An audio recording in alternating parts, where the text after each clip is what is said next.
soft targets aren't always big or on the move. For many years, Britain's shops faced a barrage of attacks from robbers who used cars to outwit the cops by ram raiding. In and out, fast. But simple security measures taken by most stores all but stamped out the crime. So those who specialise in going after vulnerable targets have found other ways of hitting their victims. Motorbikes. 11 a.m, Knightsbridge, central London. Alalay Mozaffarian, the daughter of the owner of an upmarket jewellers, helps set out the gems display for the day. The shop is covered by CCTV, inside and out.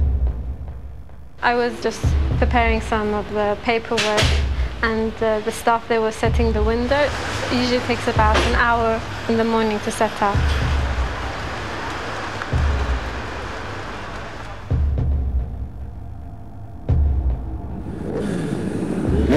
Three motorbikes carrying 6 men mount the pavement. One is armed with a sledgehammer.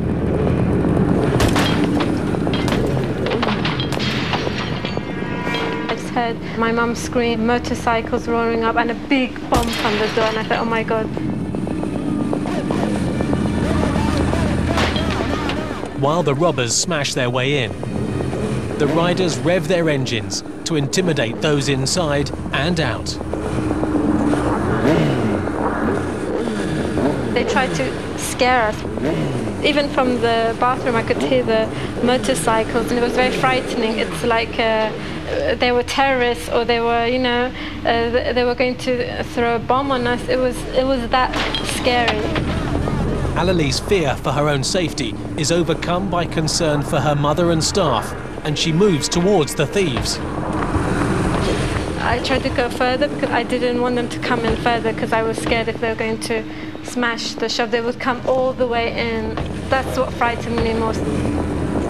Other staff tried to hold me back as well while he was pressing the panic button. I was scared for our lives. I mean, the jewellery didn't matter anymore. It was our lives. I was scared for the staff and my mother.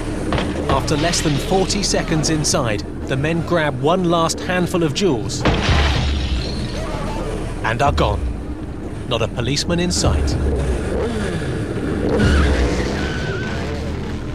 They took one expensive necklace, that was heart-shaped diamond necklace, that was about £500,000, and they took a lot of rings and other pieces of jewellery. So it was a lot of, altogether maybe it will add up to about £1 million of jewellery, yeah. The Knightsbridge bike bandits have not yet been caught. No hot pursuit was possible. You are away within seconds, with virtually a guaranteed escape. It's almost impossible to get after them, especially in your built-up town centre areas, because they're simply going straight through traffic, you know, like a hot knife through butter. The police will not pursue you when you're on a moped or a motorcycle, because the policies just don't allow it. Even though they haven't been able to chase, the police have managed to catch some of those responsible for what many criminologists believe is a case of thieves simply moving with the times. What you see is a kind of evolution of offending behaviour in response to the environment in which offenders find themselves. If you're going to be an armed robber in central London and go into a jeweller's or something and do an armed robbery, you're not going to go in a car. You'd be bananas. The 21st century two-wheel terrors have become so successful and confident that the raids even appear on YouTube. They've also moved on from targeting jewellers to designer clothes. And when they find a soft target, they keep coming back. This menswear shop in North London has been hit 9 times in the last 6 years.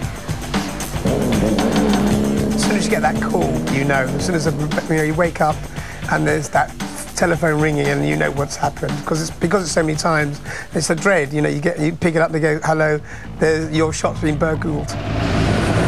Gary Vanger has no idea whether the criminals on bikes are the same gang. but they only ever smash and grab one way. They're always doing the same thing. They come up on bikes. There's normally 2 or 3 riders and possibly 2 people on the backs. They come in with a sledgehammer, hammer the door down, smash the grills. Once they're in, fill up large laundry bags, and they make up with as much goods as they can, as quick as they can.